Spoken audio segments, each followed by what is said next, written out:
Hello and welcome to the channel. As you know that we are going on with our book Past and Present. We have completed two chapters. Chapter number 1 Midas and chapter number 2 is Phoenix. You can access to those videos in our playlist of Past and Present. तो उन video को ज़रूर देखिएगा. उन video के बाद ही आपको यह जो हमारा थर्ड लेक्चर है मॉरिसन स्पिल पर, इस पे हमें अच्छे से समझ आएगा. ठीक है, क्योंकि सारे चैप्टर्स इंटर रिलेटेड इंटरकनेक्टेड. तो और इंट्रोडक्शन टू द बुक और विक्टोरियन एज ये लाजमी है. जो हमारी फर्स्ट वीडियो है आपको प्लेलिस्ट पास्ट एंड प्रेजेंट में वो भी मिल जाएगी. ठीक है, so let's start our today's video. In this video we will discuss intro and summary of this chapter number 4 Morrison's pill. Okay, so in introduction we can see that Morrison's. Okay, now who was Morrison? First of all we need to know about Morrison. So let's see. Morrison was actually the full name of the person is James Morris. Okay, James Morrison was famous druggist. तो ये दवाइयाँ बनाने वाला एक बंदा था, famous druggist था of 19th century. ठीक है, 19th सेंचुरी में ये क्या किया करता था, दवाई बनाता था, ड्रगिस्ट था ये. ठीक है, his vegetable pills become very famous and were sold in large numbers to people suffering from debility and other disease. तो इसकी ये जो पिल्स थी, पिल्स मतलब जो टेबलेट्स ये बनाता था, जो दवाइयाँ ये बनाता था, वो बहुत फेमस हो चुकी थी और बहुत बड़ी मिकदार में वो दवाइयाँ बिकना शुरू हो गई थी 19th सेंचुरी में. ठीक है, और वो अलग अलग डिजीज़ की दवाइयाँ बनाता, जिनमें एक थी डेबिलिटी मीन्स वीकनेस. ठीक है, तो अब कार्लाइल इस चैप्टर में हमें कुछ ऐसे सजेस्ट करेगा कि जैसे इसकी दवाइयाँ थी मॉरिसन की, हर कोई उसके पास ज़्यादा दवाई लेने, तो क्या जो हमारी इंग्लैंड की मुसीबतें हैं, डिजीज़ हैं, क्या उनकी दवाइयाँ होंगी, उनकी रेमेडीज़ होंगी जेम्स मॉरिसन के पास. Okay, in this chapter Carlyle asks the question whether it is possible to prescribe any specific or remedy like Morrison's pill to cure the disease from which England is suffering the disease which he has diagnosed in the previous chapters. तो इस chapter में Carlisle question करते हैं, क्या ये चीज़ possible है कि हम इंग्लैंड की ये जो डिजीज़ हैं, जिन बीमारियों से इंग्लैंड सफ़र कर रहा है, ठीक है, वो बीमारियां जो पिछले चैप्टर्स में, इसलिए मैंने आपको कहा था कि जो हमारे पिछले चैप्टर्स हैं उन्हें आप उन वीडियोस को लाजमी देखिएगा. जो पिछले चैप्टर में इन्होंने कार्लाइल ने अपनी वो बीमारियां जो बताई हुई हैं, जिसमें सोशल इल्स हैं, जिसमें पोर गेटिंग पोरर है, रिचर गेटिंग रिचर है, जिसमें माइट इज़ राइट है. ठीक है, वो वाले फिनिक्स एंड मिडास में जो इल्स बताए हुए हैं इन्होंने, तो क्या अब कह रहा है कि क्या उन इल्स के लिए, उनके क्योर के लिए क्या कोई रेमेडी हम प्रिस्क्राइब कर सकते हैं. ठीक है, जो मॉरिसन की हो, जैसे मॉरिसन पिल थी, तो क्या ऐसे कोई और रेमेडी है जो इंग्लैंड के सोशल इल्स को सही कर सके. The answer is an emphatic no. तो कार्लाइल फिर आगे खुद ही कहता है कि हर कोई ताकीद से कहेगा कि नहीं, ऐसी कोई भी रेमेडी नहीं है जो हम प्रिस्क्राइब कर सकें. ठीक है, ये वीडियो हम कुछ शॉर्ट करेंगे, शॉर्ट सी समरी हमने बनाई हुई है. There cannot be a remedial measure in the shape of an act of parliament or some pill to cure the social malady spoken of. फिर आगे हम इस चैप्टर में देखते हैं कि हमें पता चलता है, जब हम आगे इसकी टेक्सचुअल रीडिंग करेंगे, वो वीडियो भी हम आपको अब नेक्स्ट वीडियो हम वही अपलोड करेंगे, तो आप चैनल को सब्सक्राइब कर लीजिएगा ताकि जैसे वो वीडियो अपलोड हो आप तक नोटिफिकेशन पहुंच जाए, और हमारी इसी प्लेलिस्ट पास्ट एंड प्रेजेंट में आपको वो वीडियो मिल जाएगी जैसे ही अपलोड होगी.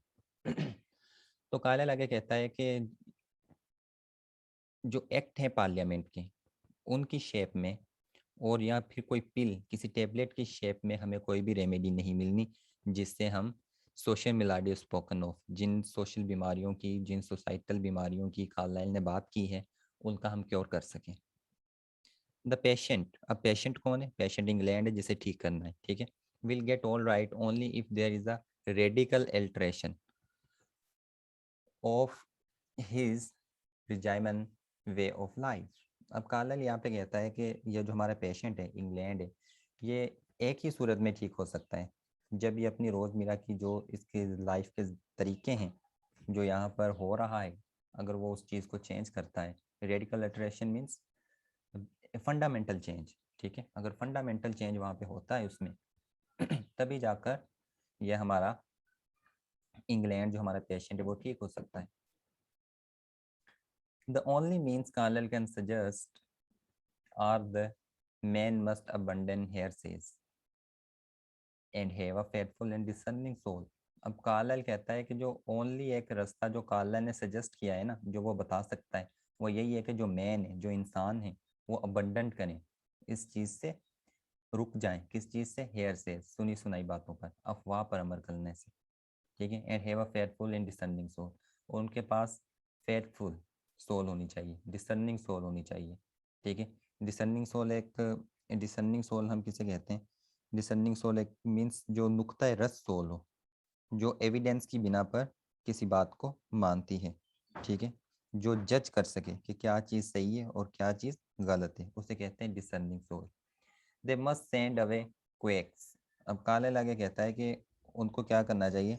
दे मस्ट सेंड अवे, उन्हें दूर भेज देना चाहिए। किस चीज़ को? Quake and Shem heroes. ठीक है। उन हीरोज को, वो जो उनके हीरो बने बैठे हैं, कौन उनके हीरो बने बैठे हैं? किस तरह के? शेम, जो सिर्फ बातें करना जानते हैं। ठीक है। सॉरी, क्वेक्स, क्वेक्स मीन्स जो सिर्फ बातें करना जानते हैं। और शेम, ये जो वर्ड शेम है, इसकी मीनिंग भी तकरीबन इससे मिलती जुलती है, बातें करने वाले, फेक। ठीक है। जो फेक हीरो उनके बने बैठे हुए हैं। And get rid of dilettantism. ठीक है। डायलेक्टेंटिज्म एंड कांट, और उन्हें अपनी ये जो डायलेक्टेंटिज्म है, मीन्स एंड कांट, जो उनको अपनी एक कम ज़र्फ़ी है इंग्लैंड के लोगों को, उस चीज़ से उन्हें जान छुड़ा लेनी चाहिए। ठीक है। कांट, कांट मीन्स कि हमसे कुछ भी नहीं हो सकेगा, हम क्योर नहीं कर सकते अपना। तो ऐसी बातों से उन्हें अपनी आपकी जान छुड़ानी चाहिए। उनके पास फेथफुल एंड डिसर्निंग सोल होनी चाहिए, और उन्हें अबंडन करना चाहिए हेयर सेज को। यह कार्लाइल फिर इसमें इसका क्योर बताते हैं कि मेरे देखने में क्योर यही है। यह था इंट्रो चैप्टर का। अब हम चलते हैं पैराग्राफ की समरीज की तरफ। ओके। इन पैराग्राफ 1 to 3 की जो समरी है, पैराग्राफ 1 to 3 के ये कुछ मेन पॉइंट्स हैं जो हम आपके सामने रखते हैं यहाँ पे।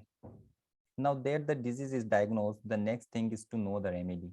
तो पैराग्राफ 1 to 3 में हमें पता चलता है कि कार्लाइल कहता है अगर हमें बीमारी का पता है, अब हमें उसके इलाज का पता करना चाहिए। ठीक है। अगर बीमारी का पता चल जाए ना, to found out the disease is half remedy. वो एक मुहावरा है ना कि अगर बीमारी का ही हमें पता चल जाए तो इसका मतलब हमें हाफ रेमेडी का पता चल जाता है, आधा हम इलाज कर लेते हैं जब हमें बीमारी का पता चलता है। जब बीमारी का ही नहीं पता तो फिर इलाज पॉसिबल नहीं होता। It is taken for granted that this remedy can be found in some act of parliament और सिमिलर रेमेडियल मेजर। अब कार्लाइल कहता है कि वहाँ के लोग यह सोचते हैं कि हो सकता है पार्लियामेंट कोई एक्ट पास करेगी तो फिर हमें यह रेमेडी मिलेगी जिससे इंग्लैंड के सोशल जो इल्स हैं वो सही हो जाएंगे, या ऐसी एक्ट की तरह कोई और चीज़ होगी जिसमें हमें रेमेडी मिल जाएगी। But it is not really possible to discover any remedy और specific like Morrison's pill to cure the social maladies. फिर कार्लाइल आगे कहते हैं कि ये जो सोशल मेलाडीज हैं, जो सोसाइटी की प्रॉब्लम्स हैं, उन्हें क्योर करने के लिए जो ये पॉसिबल नहीं है, ठीक है, कि हमें कोई रेमेडी मिले जैसे मॉरिसन्स पिल है, उस तरह की कोई हमें रेमेडी मिल जाए। जैसे मॉरिसन की जो गोलियां थी, जो टेबलेट थी, वो हर किस्म की बीमारी का इलाज करती थी, तो ये पॉसिबल नहीं है कि ऐसा हो जाए। The whole mood of the life of the patient, his whole outlook must change if he is to be saving from imminent death. अब कहता है कि अगर हम इस पेशेंट को इमेंट डेथ से बचा लें तो उसका जो भी मूड है, ठीक है, लाइफ ऑफ द पेशेंट, वो सब चीज़ें उनकी चेंज हो जाएगी। What can any Morrison pill do under this circumstances. हम कह रहे हैं कि कोई बंदा मर रहा है तो मॉरिसन पिल ऐसे सर्कमस्टांसिस, ऐसे हालात में क्या कर सकती है? वो तो एक पावर की टेबलेट थी ना, या दूसरी रेमेडीज़ की थी, मौत से तो नहीं बचा सकती थी वो किसी को। Once the life fountain is set flowing a lot may be done. काले आगे कहता है कि एक बार अगर हम जिंदगी की गाड़ी का पहिया चल गया ना, तो फिर हम बहुत कुछ कर सकते हैं, अलॉट में be done. But mere laws and regulation are of no use। लेकिन सिर्फ लॉज, सिर्फ कानून ही कुछ नहीं कर सकता, ठीक है। सिर्फ अदालतें, पार्लियामेंट के जो एक्ट हैं वो ही कुछ नहीं कर सकते। वैन टॉक और जार्गन इनसाइड और outside the parliament is no good at all.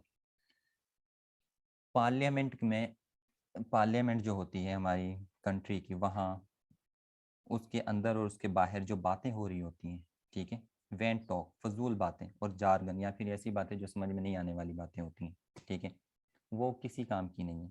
उन बातों से कुछ नहीं होगा।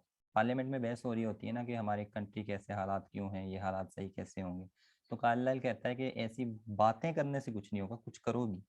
when such jargon has abated, जब ऐसी बातें खत्म हो जाएंगी ना, फिर क्या होगा, genuine speech will have a chance. तो फिर जो जेन्युइन स्पीच होगी, जिनके पास क्योर होता है, जिन बंदों के पास, उनके पास एक चांस हो जाएगा, उनको मौका मिल जाएगा to begin to explain the difference between the noble and the ignoble.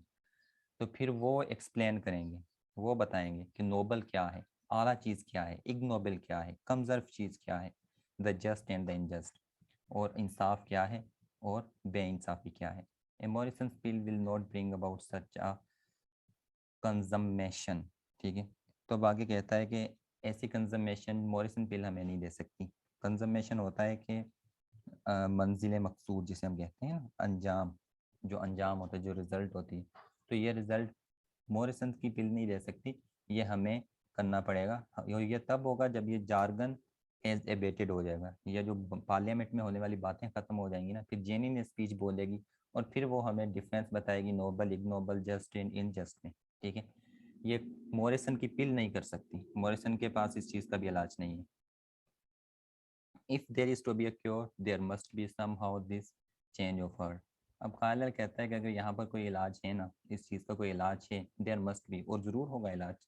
तो फिर हो सकता है कि चेंज ऑफ हार्ट हो जाए, ठीक है, दिल बदल जाए, थोड़े चीज़ें सही होना शुरू हो जाए। We must cast out semblance and नावेरी।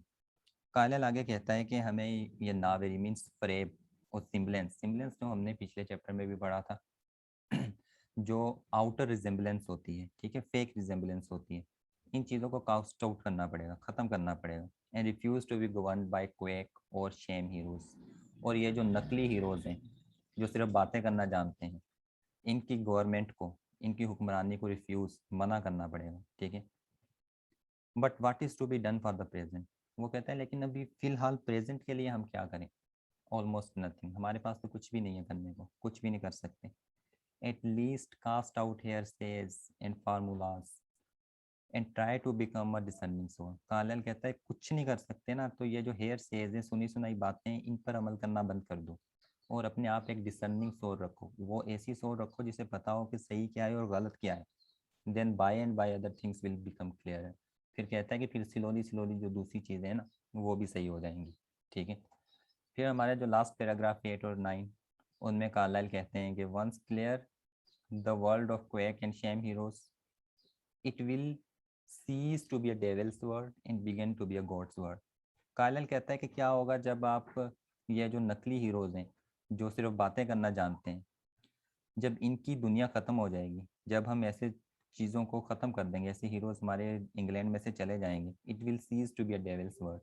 तो फिर शैतान की दुनिया जो है वो ख़त्म हो जाएगी, मीन्स झूठ खत्म हो जाएगा, अनजस्ट खत्म हो जाएगी, and begin to be a God's world. फिर हमारी ये जो दुनिया है, हमारा ये जो इंग्लैंड है, ये गॉड्स वर्ड बनना शुरू हो जाएगा, अच्छाई बननी शुरू हो जाएगी, फिर यहाँ पे जस्ट आ जाएगी, फिर हालात हमारे सही हो जाएंगे। As long as there are quacks there will be dupes. we constitute ourselves into a velvet world, we must necessarily ask the shame heroes to rule over us। अब आगे वो कहता है कि जब तक यहाँ पर क्वेक है, देयर विल बी ड्यूब्स, जब तक ये क्वेक लोग हैं हमारे पास, तो फिर यहाँ पे क्या होगा, ड्यूब्स होगा। ड्यूब्स होता है धोखा देना, ठीक है, हमें फिर धोखा मिलता रहेगा। धोखा हमें कौन देता रहेगा, sorry, okay, dupes we constitute, okay, constitute क्या होता है, हिस्सा, ourselves into a velvet. Constitute का मतलब होता है हिस्सा बन जाना किसी चीज़ का। वेलवेट होता है मखमल की तरह, ठीक है, जो मखमल होता है ना हमारा, सॉफ्ट मटेरियल होता है, मेड फ्रॉम कॉटन सिल्क, ठीक है। तो उसकी तरह dupes we constitute ourselves into a velvet world, एक मखमल के वर्ड में, ठीक है। We must necessarily ask the sham hero to rule over us.